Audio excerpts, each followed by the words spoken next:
Hi there, and welcome to Wade's Workshop. You know those moments in life when you say, if I had one of these I could do this, if I had one of these I could do that, the other, so on and so forth. Lately I've been saying, if I had a compressor I could do this, if I had a little compressor I could do that. So I thought it's finally time I got hold of a little compressor. Now I have got hold of a little compressor that's in a bit of a sorry state. So we're going to do a little video showing me just trying to get this compressor working and back into some sort of order so that it's more usable in the workshop as we go forward. So we'll show you that. I unbolted my pillar drill off the bench, moved it out of the way to give me a bit of bench space to work. Obviously this is going to sit on the floor somewhere in the workshop, but as you can see it's missing all of its plastic guards. The capacitor's hanging off. That's going to need strapping up somewhere. I do have the plastic guard.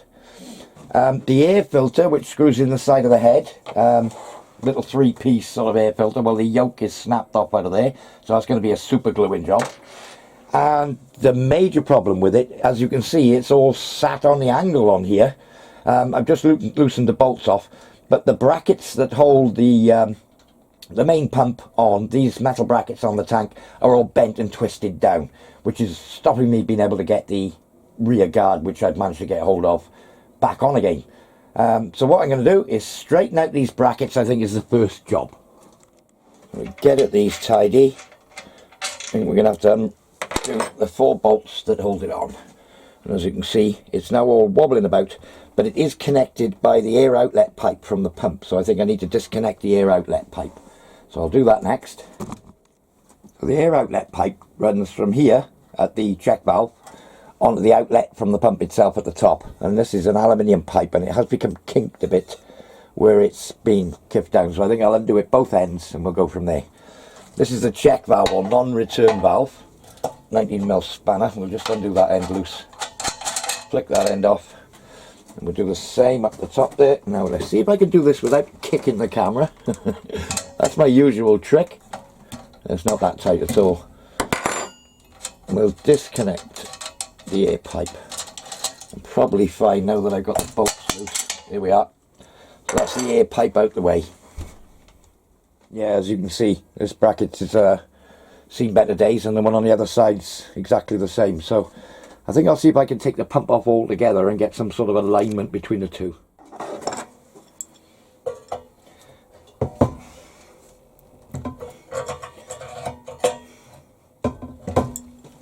Just getting these things somewhere near straight visually by eye. They're not the strongest, these. And just flatten that back out again. Just put a piece of metal underneath and sorry about the noise. I'll do the same on the back one. That one's all shapes.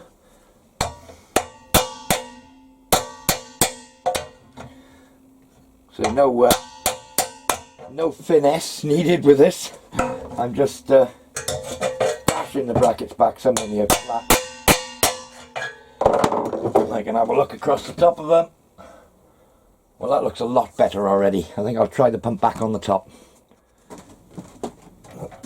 I've just placed it on top, eyeballed it up, and it's, well, it's not superb, it's not dead flat, you know, it's not the sort of flatness where you could clock it up parallel to the base, so to speak, but by eye, I think I've got it. So I'm just putting the 4 bolts back in now. Because that had been bent over, I think the air pipe might have been stressed a little in its previous state, so I may have to do a bit of tweaking on the air pipe to get it back. So I'm just going to do up the 4 bolts and we'll see how it looks again. I did give it a wipe underneath there. It was a bit grimy, a bit dusty, but nothing too much. There we are. So let's have a look. Well, it's, I think the word is better. Let's just see. It's still a bit bent. I think I might be able to get a big lever under the back here or something and just tweak it as a whole to get it somewhere near square. So I'll try that. Well, it looks a lot better there on the base now. Anyway, it's I mean, this was right down probably half that distance on the end there. So let's have a look at this pressure pipe. Feed it in under there, into there. Try that in first. Doesn't quite. You don't want any stress on it. Maybe just a bit of a tweak. A little bit too much, I think. It's only an aluminium pipe. This is very easy to bend. That seems to sit there nicely. Just do that one up. Finger tight, I think.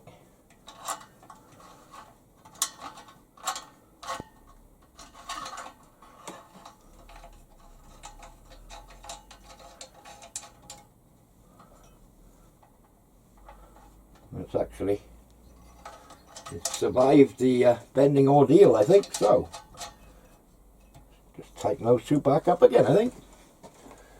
So we seem to have got away with that one. Let's just make sure we don't overdo this. I don't want to put any stress on the pipe. That's that.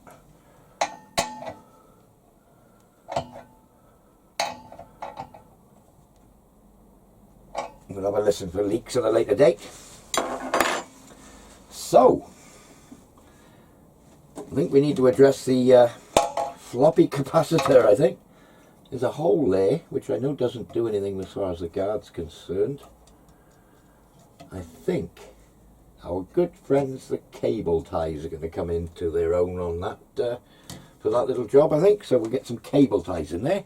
So we've got a nice 8mm cable tie on there. We'll snip the end off because I can. It's not touching the air pipe. It's on that bracket. I don't know if the cover's going to go on it. Perhaps it was meant to go this way, and I'll have to cable tie it right round the body to do that.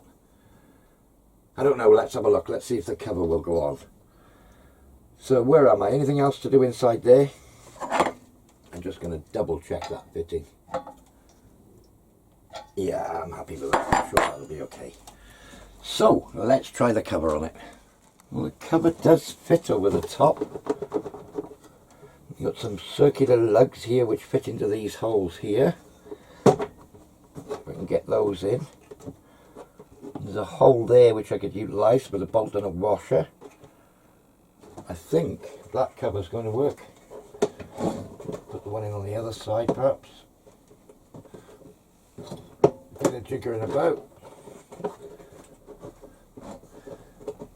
That's that one in. That one in. Bit of jiggery pokery. I think we're going to have it. So I need to find a couple of small self tappers that'll go through and screw into that plastic lug. I'll have a look what thread that is in the side of the block there. I might be able to get some little short Allen bolts in there. We'll give it a try. So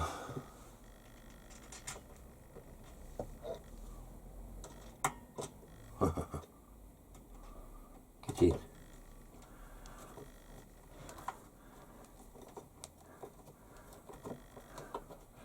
Oh, get started, you bugger.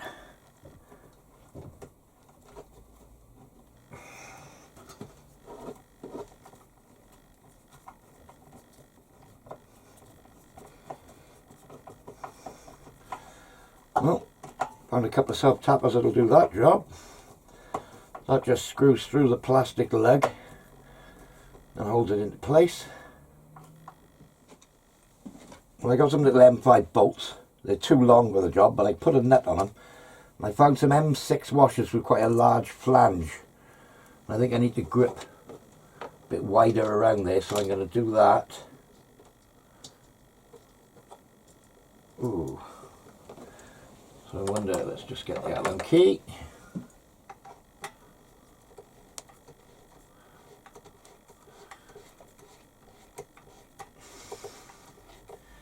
Oh, surprising how deep that thread is actually.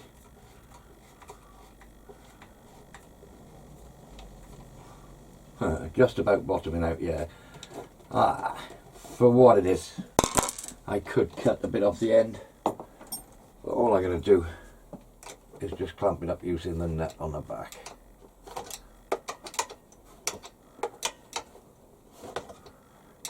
Just to clamp the plastic in position.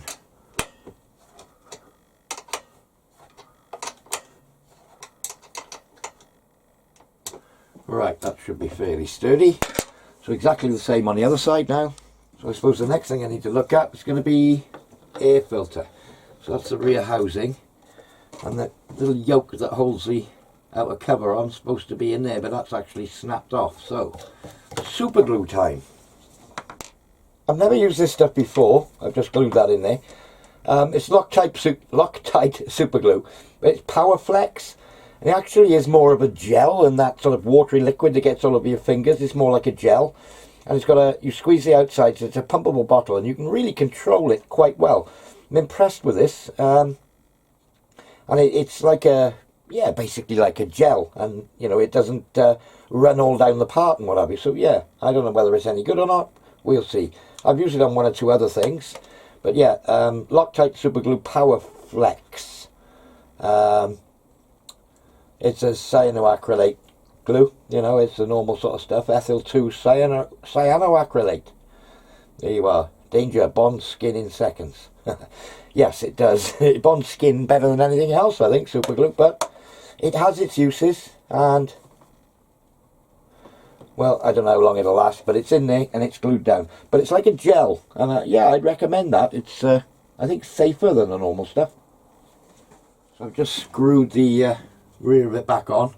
I think that's actually set off. It was only been about a minute or two. That's the filter. I use the term filter quite loosely. It's a piece of sponge. Right, there's the outer cover. And I'd like to have that pointing down. Why won't that point down?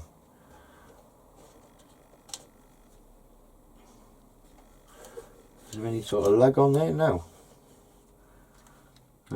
I don't know. Any lug on the outside? Oh, I just... it was me. So a little wing nut on there. Ugh. Oh, that's horrible. I won't go mad on this. I'll leave it set up a bit before I... That's on there. So right, now we have an air filter. Off camera, I've already changed the engine oil, the pump oil, drained it out through the drain plug, refilled it to the sight glass. It does have a sight glass on it. Let's see if we can pick that one up. Yeah, so we got a sight glass here. It looks overfilled, but I've got it up on a bit of wood at the back, but it is actually the correct level in the center. And you fill it through this here, which is a breather plug. So I've topped it up with pump oil. Nice and clean. I don't think it had been run for very long, this, and it's actually, you know, I haven't really cleaned it up. There's dust on it and what have you, but yeah, so it's going to need a wipe down. This is a 24 litre, 2.5 horsepower, 230 volt, and it's a 24 litre receiver. So yeah, I mean, it's only a little baby one, you know. I'm not going to get massive amounts of cubic feet per minute out of this. But, I mean, it does all work. On-off switch here. It's, you know, it's filled with oil, in fact. Let's give it a little run, make sure nothing's fouling. Okay, noise alert, people.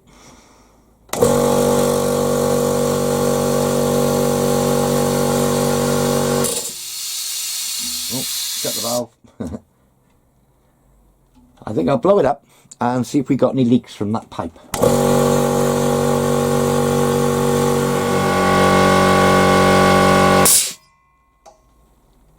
Well, there we are. It's shut off, and it is reading just over 8 bar, 115 psi on the little gauge here. So yeah, it's doing its job. It didn't take long, a couple of minutes to fill up. Happy days.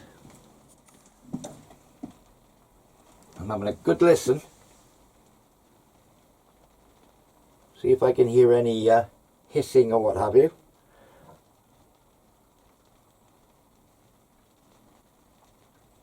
I can't hear a thing coming out of that. I can hear the raindrops on the roof of the shed, but there's certainly no no leaks going on as far as I can tell. So that's good. That means it's going to be more economical to run, because the last thing you want with a compressor is air leaks. I'll just switch it off. I need to look at getting myself some air tools now. So I've left this for 3 or 4 hours, and it's reading, yeah, just a fraction underneath 8 bar on the gauge. So yeah, that pretty much tells me that it hasn't got any haven't got any leaks, so I'm happy with that. So let's look at what air tools I could use with this. I mean, the first thing I want more than anything is just a straightforward air line with a gun on the end. This one does actually have a pressure regulator here. I'll have to figure that out. Minus, plus. Yeah, okay, fair enough. Whether that is the pressure for both sides of the outlet here, I don't know, or whether that's, you can have one at full pressure and the other one's regulated. Don't know. But in fact, as I turn this, now there, this gauge is showing the full pressure of the tank still, which would be this outlet, which is a quick release. And this side, I don't know whether you can actually pick that up, but there's a gauge on this side, and as I unscrew the regulator, the pressure needle's going up and down on this one. Let's see if I can bring you in on that. Yeah, as you can see, if I wind up, I can regulate the supply on this side. It's got a funny looking fitting on it, but we can sort that out, I'm sure. And I can drop the pressure off to whatever on this side, right down to 0. And I can bring it back up again. And see if I can get the other gauge into shot. No, I can't. Let's see. Excuse the hand camera work. This side, if I unscrew, stays at the maximum pressure. So that's handy. So I can have a regulated supply and a full pressure supply. So that's the first part of it done. I have a usable air line. I've just dropped the pressure right off on it. Yeah, it's on a quick release. It'll come from down opposite my lathe here on the opposite side. It'll go on the floor. I think I'm going to need to get some rubber feet for the bottom of it, because you know, if I sit it on the shed floor, it's going to rattle and make a racket. And I think if I got some rubber feet, yeah, maybe mount it on some you know, like exhaust bobbins, that sort of thing, with a thread either side, on some rubber feet, onto a piece of board on the floor perhaps, just to give it a bit of absorption from the vibration on the floor. But yeah, I've got a working compressor, and eventually it's going to tuck under the bench here. I'll tuck it under so I can get to the important parts, as it were. Happy days. I seem to have acquired a bit of wildlife in the shed again. In fact, the shed backs onto a garden fence, which has got ivy growing over the top of it, and it's, well, it's coming inside. Oh, there's a few little spiders that made their home in there. Oh, that's a good piece. Another one here. Well, I'm all for nature, but it's a time and a place for it, and I don't think my shed is the place where I want it. Well, there we have it. Nice new little addition to the shop. Not the addition I really want, which is going to be a milling machine, but time will tell, time will tell. Anyway, hour or so's work, got it working. I mean, it works lovely. It just was in a bit of a sorry state, but it works now. It's safe. We haven't got rotating fans out in the open, all the rest of it. It's got an air filter on it. It's not all bent and kiffed and what have you. And nice that it doesn't leak. Really happy about that. That means it's not cutting in all of the, in and out all the time, especially when I'm filming, which would be, you know, you see it all the time and people say, oh, I bet the compressor's going to jump in now, and then, yeah, right on cue, they always do. Well, I'm not saying I'm going to be immune to that, because I'm sure we'll have that happen as time goes on. Anyway, thank you to the new viewers for subscribing. I think we're very near the 800 mark now already. So thanks to you guys, thanks to all my regulars, and thanks for watching, everybody. Cheers now.